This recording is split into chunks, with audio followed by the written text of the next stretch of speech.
Morning, Hare Krishna. आज हम पाठ 15 किसने बोला म्याऊ पढ़ेंगे।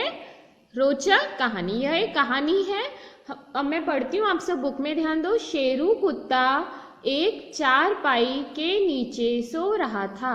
इसमें एक शेरू नाम का कुत्ता है, वो चारपाई मतलब जिसे खटिया बोलते हैं उसके नीचे सो रहा था। तभी उसे एक आवाज आई, म्याऊ म्याऊ। वो सो रहा था, तब उसे आवाज आई म्याऊ म्याऊ। म्याऊ म्याऊ कौन बोलता है? बिल्ली बोलती है ना, तो बिल्ली की उसे आवाज आई। शेरू झट उठ बैठा। शेरू को जैसी आवाज आई वो उठकर बैठ गया। इधर उधर देखा, उसने इधर उधर सब जगह देखा। सब जगह ढूंढा कि आवाज कहाँ से आई। पेटी के ऊपर, चादर के नीचे, दरवाजे के पीछे, पर कहीं कोई न था। वो सब जगह, पेटी के ऊपर, दरवाजे के नीचे, दरवाजे के पीछे, चादर के नीचे, सब जगह देखने लगा, पर उसे पता ही नहीं चल रहा था आवाज कहाँ से आ रही है। फिर शेरू घर के बाहर आया तो उसे एक मुर्गा दिखा। शेरू ने उससे पूछा, क्या तुमने बोला म्याऊ? फिर क्या हुआ? शेरू ढूंढते ढूंढते घर के बाहर निकल आया और शेरू को एक मुर्गा दिखा। अब शेरू ने मुर्गे से पूछा कि तुमने म्याऊ बोला क्या? नहीं, मैं तो कुकड़ुक्कू बोलता हूँ। मुर्गा उससे क्या बोला? मैं म्याऊ नहीं बोलता, मैं तो कुकड़ुक्कू बोलता हूँ। अब शेरू सिर खुजाता हुआ आगे चला। फिर से किसी ने बोला म्याऊ। अब शेरू को कुछ समझ में नहीं आया, वो तो अपना सिर खुजाने लगा। फिर उसको थोड़ा सा आगे चला, उसको आवाज आई म्याऊ। शेरू अपने पैरों से पेड़ के नीचे खोदने लगा। अब शेरू को कुछ समझ में नहीं आया, तो उसने क्या हुआ, कुत्ते जो रहते कैसे जमीन खोदते ना, मिट्टी खोदते हैं, वैसे ही वो अपने पैर से मिट्टी खोदने लगा।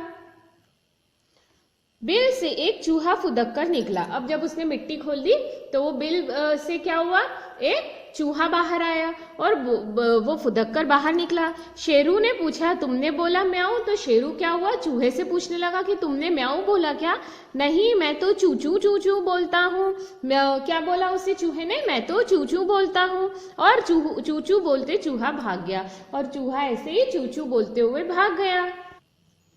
शेरू भौ भौ करता तालाब में कूद गया। शेरू को और कुछ भी समझ में नहीं आ रहा था, उसने जोर से भौ भौ किया और तालाब में कूद गया। उसे फिर आवाज आई म्याऊ। उसे फिर तालाब में कूदने की भी आवाज आई म्याऊ। पास ही पत्ते पर एक मेंढक बैठा था। उधर तालाब के उधर एक पत्ते पर एक मेंढक बैठा था। शेरू ने उससे पूछा, क्या तुमने बोला म्याऊ? तो शेरू ने मेंढक से भी वही सवाल पूछा जैसे सबसे पूछ रहा था, क्या तुमने बोला म्याऊ? मेंढक बोला, मैं तो टर टर बोलता हूँ, और वह पानी में कूदकर गायब हो गया। अब मेंढक से भी उसने पूछा कि क्या तुम म्याऊ म्याऊ बोलते हो? तो मेंढक ने उसे क्या बोला, मैं तो टर टर बोलता हूँ, और उसे इतना ही बोलते वो पानी में कूद गया। किसने बोला म्याऊ? शेरू सोचता सोचता वापस घर पहुंचा। शेरू को समझ में ही नहीं आ रहा था, उसने इतने लोगों से पूछा किसने बोला म्याऊ, किसने बोला म्याऊ, पर सबने अलग अलग अपनी बोली बता दी। शेरू को कुछ समझ में नहीं आ रहा था। अब वो सोचते सोचते घर पर आ गया। वह अपनी चारपाई के नीचे जा रहा था। फिर से सुनाई दिया म्याऊ। फिर से वो अपने चारपाई के नीचे सोने के लिए जा रहा था, जैसे वो पहले चारपाई के नीचे सो रहा था। तभी उसे फिर से आवाज आई म्याऊ। शेरू चौका और चारपाई के नीचे घुस गया। अब शेरू चौका और क्या हुआ, फिर वो चारपाई के नीचे घुस गया। अब तुम ही शेरू को बताओ किसने बोला म्याऊ, और वह कहाँ छिपी होगी कि शेरू उसे ढूंढ नहीं पाया। अब इसमें पूछ रहे हैं, तुम ही बताओ कि शेरू को कि है ना वो म्याऊ कहाँ छुपी थी, और म्याऊ कौन बोलता है, क्योंकि शेरू उसको ढूंढ नहीं पाया। सीख, मन में उठे सवालों के जवाब ढूंढने से कई नई चीजों का पता चलता है ना। हमारे मन में जब कोई सवाल उठता है तो हमें उसका जवाब जरूर ढूंढना चाहिए, क्योंकि देखो शेरू को क्या हुआ, पता नहीं था म्याऊ म्याऊ कौन बोलता है ना। तो शेरू जब ये पता करने के लिए कि म्याऊ म्याऊ कौन कर रहा है, घर से बाहर निकला, तो उससे कुकड़ुक्कू कौन बोलता है ये पता पड़ा, टर कौन बोलता है यह पता पड़ा, है ना, चींची कौन बोलता है ये पता पड़ा। इसी तरह उसे अलग अलग जानवरों की अलग अलग आवाजें पता पड़ी, है ना। तो इसलिए जब हमारे मन में किसी प्रश्न को लेकर जिज्ञासा उठे तो हमें उसका हल अवश्य ढूंढना चाहिए। तो उस प्रश्न के साथ साथ ही हमें और भी दूसरी नई जानकारी पता चलती है। अब आप पुनः इस पाठ को पढ़ो और इसे अच्छे से समझो। Thank you. Have a nice day. Morning, Hare Krishna. आज हम पाठ 15 किसने बोला म्याऊ पढ़ेंगे। रोचक कहानी, यह एक कहानी है। अब मैं पढ़ती हूँ, आप सब बुक में ध्यान दो। शेरू कुत्ता एक चारपाई के नीचे सो रहा था। इसमें एक शेरू नाम का कुत्ता है, वो चारपाई मतलब जिसे खटिया बोलते हैं उसके नीचे सो रहा था। तभी उसे एक आवाज आई, म्याऊ म्याऊ। वो सो रहा था तब उसे आवाज आई म्याऊ म्याऊ। म्याऊ म्याऊ कौन बोलता है? बिल्ली बोलती है ना, तो बिल्ली की उसे आवाज आई। शेरू झट उठ बैठा। शेरू को जैसी आवाज आई वो उठकर बैठ गया। इधर उधर देखा, उसने इधर उधर सब जगह देखा। सब जगह ढूंढा कि आवाज कहां से आई। पेटी के ऊपर, चादर के नीचे, दरवाजे के पीछे, पर कहीं कोई न था। वो सब जगह, पेटी के ऊपर, दरवाजे के नीचे, दरवाजे के पीछे, चादर के नीचे, सब जगह देखने लगा, पर उसे पता ही नहीं चल रहा था आवाज कहाँ से आ रही है। फिर शेरू घर के बाहर आया तो उसे एक मुर्गा दिखा। शेरू ने उससे पूछा, क्या तुमने बोला म्याऊ? फिर क्या हुआ? शेरू ढूंढते ढूंढते घर के बाहर निकल आया और शेरू को एक मुर्गा दिखा। अब शेरू ने मुर्गे से पूछा कि तुमने म्याऊ बोला क्या? नहीं, मैं तो कुकड़ुक्कू बोलता हूँ। मुर्गा उससे क्या बोला? मैं म्याऊ नहीं बोलता, मैं तो कुकड़ुक्कू बोलता हूँ। अब शेरू सिर खुजाता हुआ आगे चला। फिर से किसी ने बोला म्याऊ।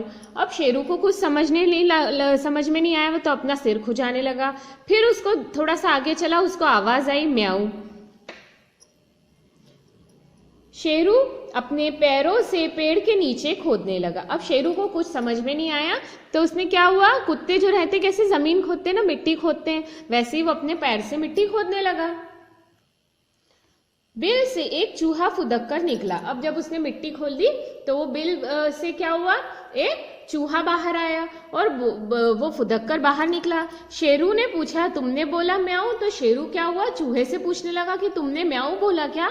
नहीं, मैं तो चूचू चूचू बोलता हूँ। क्या बोला उसे चूहे ने? मैं तो चूचू बोलता हूँ। और चूचू बोलते चूहा भाग गया और चूहा ऐसे ही चूचू बोलते हुए भाग गया।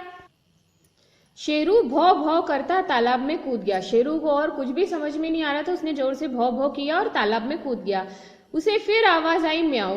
उसे फिर तालाब में कूदने की भी आवाज आई म्याऊ। पास ही पत्ते पर एक मेंढक बैठा था। उधर तालाब के उधर एक पत्ते पर एक मेंढक बैठा था। शेरू ने उससे पूछा, क्या तुमने बोला म्याऊ? तो शेरू ने मेंढक से भी वही सवाल पूछा जैसे सबसे पूछ रहा था, क्या तुमने बोला म्याऊ? मेंढक बोला, मैं तो टर टर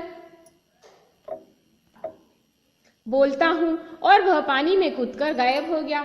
अब मेंढक से भी उसने पूछा कि क्या तुम म्याऊ म्याऊ बोलते हो? तो मेंढक ने उसे क्या बोला, मैं तो टर टर बोलता हूँ, और उसे इतना ही बोलते वो पानी में कूद गया। किसने बोला म्याऊ? शेरू सोचता सोचता वापस घर पहुंचा। शेरू को समझ में ही नहीं आ रहा था, उसने इतने लोगों से पूछा किसने बोला म्याऊ, किसने बोला म्याऊ, पर सबने अलग अलग अपनी बोली बता दी। शेरू को कुछ समझ में नहीं आ रहा था। अब वो सोचते सोचते घर पर आ गया। वह अपनी चारपाई के नीचे जा रहा था। फिर से सुनाई दिया म्याऊ। फिर से वो अपने चारपाई के नीचे सोने के लिए जा रहा था, जैसे वो पहले चारपाई के नीचे सो रहा था। तभी उसे फिर से आवाज आई म्याऊ। शेरू चौका और चारपाई के नीचे घुस गया। अब शेरू चौका और क्या हुआ, फिर वो चारपाई के नीचे घुस गया। अब तुम ही शेरू को बताओ किसने बोला म्याऊ, और वह कहाँ छिपी होगी कि शेरू उसे ढूंढ नहीं पाया। अब इसमें पूछ रहे हैं, तुम ही बताओ कि शेरू को कि है ना वो म्याऊ कहाँ छुपी थी, और म्याऊ कौन बोलता है, क्योंकि शेरू उसको ढूंढ नहीं पाया। सीख, मन में उठे सवालों के जवाब ढूंढने से कई नई चीजों का पता चलता है ना। हमारे मन में जब कोई सवाल उठता है तो हमें उसका जवाब जरूर ढूंढना चाहिए, क्योंकि देखो शेरू को क्या हुआ, पता नहीं था म्याऊ म्याऊ कौन बोलता है ना। तो शेरू जब ये पता करने के लिए कि म्याऊ म्याऊ कौन कर रहा है, घर से बाहर निकला तो उससे कुकड़ुक्कू कौन बोलता है ये पता पड़ा, टर कौन बोलता है यह पता पड़ा, है ना, चींची कौन बोलता है ये पता पड़ा। इसी तरह उसे अलग अलग जानवरों की अलग अलग आवाजें पता पड़ी, है ना। तो इसलिए जब हमारे मन में किसी प्रश्न को लेके जिज्ञासा उठे तो हमें उसका हल अवश्य ढूंढना चाहिए। तो उस प्रश्न के साथ साथ ही हमें और भी दूसरी नई जानकारी पता चलती है। अब आप पुनः इस पाठ को पढ़ो और इसे अच्छे से समझो। Thank you. Have a nice day. Good morning, Hare Krishna. आज हम पाठ 14 चार फूंदनों वाली टोपी पढ़ेंगे। ये चित्र कथा है। सब बोर्ड पे बुक में ध्यान दो। नानी ने विशु के लिए 4 फूंदनों वाली टोपी बनाई। विशु टोपी पहनकर बोला। विशु नाम का एक लड़का है और उसकी नानी है, नानी है ना। और उन्होंने उसके लिए क्या किया, टोपी बनाई जिसपे कि 4 फूंदे लगे थे। चित्र में देखो, टोपी है, इसके ऊपर ये जो लगे ना लाल कलर के, ये होते हैं फूंदे। ठीक है। नानी, यह टोपी तो बहुत अच्छी है, इसे पहनकर तो मैं बिल्कुल राजकुमार बन गया हूँ, ऐसा विशु ने बोला। उसे टोपी बहुत अच्छी लगी और उसने कहा मैं ये पहनकर बिल्कुल राजकुमार बन गया हूँ। यह सुनते ही नानी की हंसी छूट गई और इन्होंने विशु को गले लगा लिया। जैसे ही विशु ने ऐसे बोला, उसकी नानी बहुत खुश हो गई और उन्होंने विशु को गले लगा लिया। अगले दिन विशु टोपी पहनकर स्कूल गया। वह बड़ा खुश था, लेकिन क्लास के बच्चे उसे देखकर कहने लगे, देखो देखो विशु की अजीब सी टोपी। विशु को वो टोपी बहुत अच्छी लगी और वो दूसरे दिन उस टोपी को पहनकर स्कूल गया। पर जैसे ही वो टोपी पहनकर स्कूल गया, स्कूल के उसके दूसरे क्लास के बच्चों को वो टोपी बहुत अजीब लगी और उस टोपी को देखकर उन्होंने कहा, 4 फूंदनों वाली टोपी, है ना। और उसका मजाक उड़ाया होगा तो वो लोग हंसने लगे बच्चे। देखो ये बच्चे उस पर हंस रहे हैं। विशु घर आया तो रोनी सूरत बनाकर नानी से बोला। विशु को दूसरे बच्चे हंसने लगे तो उसको बहुत बुरा लगा। अब घर आकर वो रोनी सी उसकी सूरत बना ली, मतलब रोने जैसा मुंह उसने बना लिया और नानी से बोला, क्लास के बच्चे मेरा मजाक उड़ा रहे थे, आप टोपी में से 1 फूंदना कम कर दीजिए। विशु ने अपनी नानी से बोला कि 4 फूंदने वाली टोपी है तो उसमें से आप एक फूंदना कम कर दो, क्लास के बच्चे मेरा मजाक उड़ा रहे थे। नानी ने कैंची लेकर विशु की टोपी का 1 फूंदना काट दिया। विशु ने बोला 1 फूंदना कम कर दो, तो नानी ने कैंची से 1 फूंदना काटकर कम कर दिया। अगले दिन विशु टोपी पहनकर स्कूल गया तो फिर वही मुसीबत, अरे ये तो 3 फूंदों वाली टोपी हो गई। अरे हाँ, जब अब दूसरे दिन विशु स्कूल गया तो बच्चों ने देखा वो 3 फूंदने वाली टोपी है, तो वो बच्चे एक दूसरे से बात करने वाले लगे कि अरे देखो ये तो 3 फूंदने वाली टोपी बन गई, और उसके ऊपर वापस हंसने लगे। विशु ने नानी से कहकर टोपी में से 1 और फूंदना कटवा दिया। अब विशु घर आया तो एक दिन पहले की तरह उसने नानी से 1 और फूंदना काटने को बोला और नानी ने 1 और फूंदना काट दिया। लेकिन अभी भी स्कूल में मजाक उड़ाना कम न हुआ। विशु ने नानी से कहा, नानी आप 1 और फूंदना काट दीजिए। अब विशु के इसमें 2 फूंदने बचे थे, फिर भी स्कूल के बच्चे उसका मजाक उड़ा रहे थे। तो विशु ने नानी से बोला, नानी 1 और फूंदना काट दीजिए। होते होते टोपी में सिर्फ 1 फूंदना बाकी रह गया। अब भी बच्चे चिढ़ाए बगैर नहीं मान रहे थे। अंत में विशु ने नानी से कहा, नानी आप यह फूंदना भी काट दीजिए। अब एक फूंदना कटते कटते टोपी में सिर्फ 1 फूंदना बचा। फिर भी वो जब लगा के स्कूल गया तो बच्चे हंसने लगे। फिर नानी से विशु ने कहा कि नानी आप यह बचा हुआ 1 फूंदना भी काट दीजिए। अगले दिन विशु बिना फूंदने की टोपी पहनकर गया। बच्चे तालियां पीट कर चिल्लाने लगे, देखो देखो विशु की बेढंगी टोपी, बिना फूंदने वाली टोपी। अब जब विशु बिना फूंदने वाली टोपी पहन के गया तो बच्चे फिर उसका मजाक उड़ाने लगे और बोलने लगे, देखो इसकी टोपी कितनी बेकार है, बेढंगी टाइप की है और उसमें तो कोई फूंदना भी नहीं है। स्कूल से आकर विशु ने रोते रोते नानी को सारी बात बताई। नानी हंसते हुए बोली, बेटा तुम चिढ़ते हो इसलिए सब चिढ़ाते हैं, तुम चिढ़ना छोड़ दो फिर सब ठीक हो जाएगा। स्कूल से विशु क्या हुआ, रोते रोते आया और रोते रोते उसने सारी बात नानी को बताई। तो नानी ने उसको समझाया कि बेटा तुम चिढ़ते हो इसलिए तुम्हें सब चिढ़ाते हैं, अगर तुम चिढ़ोगे नहीं तो कोई तुम्हें नहीं चिढ़ाएगा। बस विशु ने नानी की यह बात याद रखी। अब विशु को नानी की कही बात समझ में आई। विशु अब खुश था, हालांकि उसे टोपी के 4 फूंदनों की अभी याद आती थी। सोचता कितने अच्छे लगते वो फूंदने, बेकार नानी से कहकर कटवाए। अब विशु खुश था और उसको फिर भी क्या होता था, क्योंकि उसे तो बहुत अच्छी लगी थी 4 फूंदने वाली टोपी, तो उसे उन 4 फूंदनों वाली टोपी की हमेशा याद आती थी और वो सोचता था कि बेकार में ही दूसरों के कहने से उसने नानी से कहकर वो फूंदने कटवा दिए। फिर भी वो अब खुश रहता।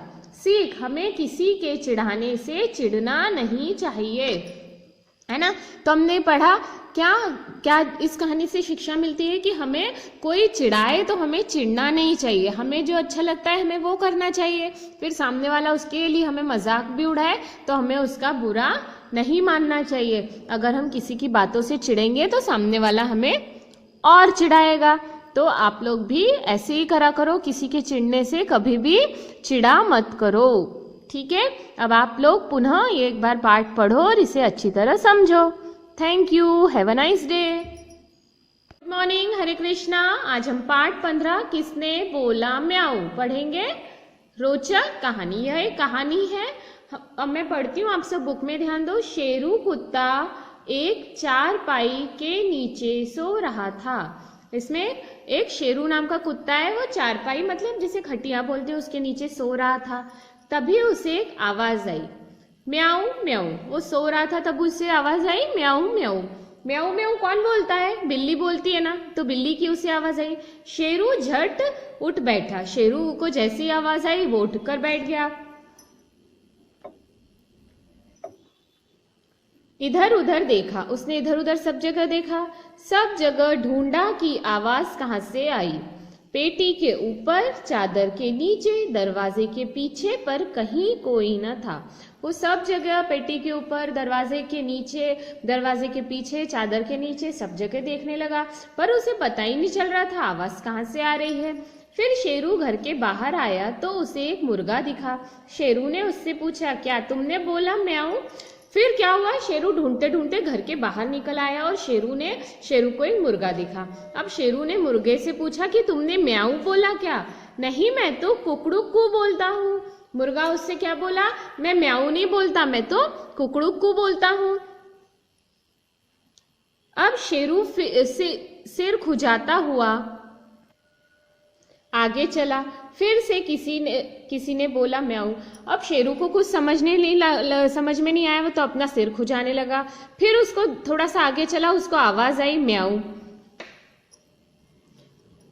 शेरू अपने पैरों से पेड़ के नीचे खोदने लगा। अब शेरू को कुछ समझ में नहीं आया तो उसने क्या हुआ, कुत्ते जो रहते कैसे जमीन खोदते हैं ना, मिट्टी खोदते हैं, वैसे ही वो अपने पैर से मिट्टी खोदने लगा। बिल से एक चूहा फुदक कर निकला। अब जब उसने मिट्टी खोल दी तो वो बिल से क्या हुआ, एक चूहा बाहर आया और वो फुदक कर बाहर निकला। शेरू ने पूछा, तुमने बोला म्याऊ। तो शेरू क्या हुआ, चूहे से पूछने लगा कि तुमने म्याऊ बोला क्या। नहीं, मैं तो चूचू चूचू बोलता हूँ। क्या बोला उसे चूहे ने, मैं तो चूचू बोलता हूँ। और चूचू बोलते चूहा भाग गया और चूहा ऐसे ही चूचू बोलते हुए भाग गया। शेरू भौ भौ करता तालाब में कूद गया। शेरू को और कुछ भी समझ में नहीं आ रहा था, उसने जोर से भौ भौ किया और तालाब में कूद गया। उसे फिर आवाज आई म्याऊ। उसे फिर तालाब में कूदने की भी आवाज आई म्याऊ। पास ही पत्ते पर एक मेंढक बैठा था। उधर तालाब के उधर एक पत्ते पर एक मेंढक बैठा था। शेरू ने उससे पूछा, क्या तुमने बोला म्याऊ। तो शेरू ने मेंढक से भी वही सवाल पूछा जैसे सबसे पूछ रहा था, क्या तुमने बोला म्याऊ। मेंढक बोला, मैं तो टर टर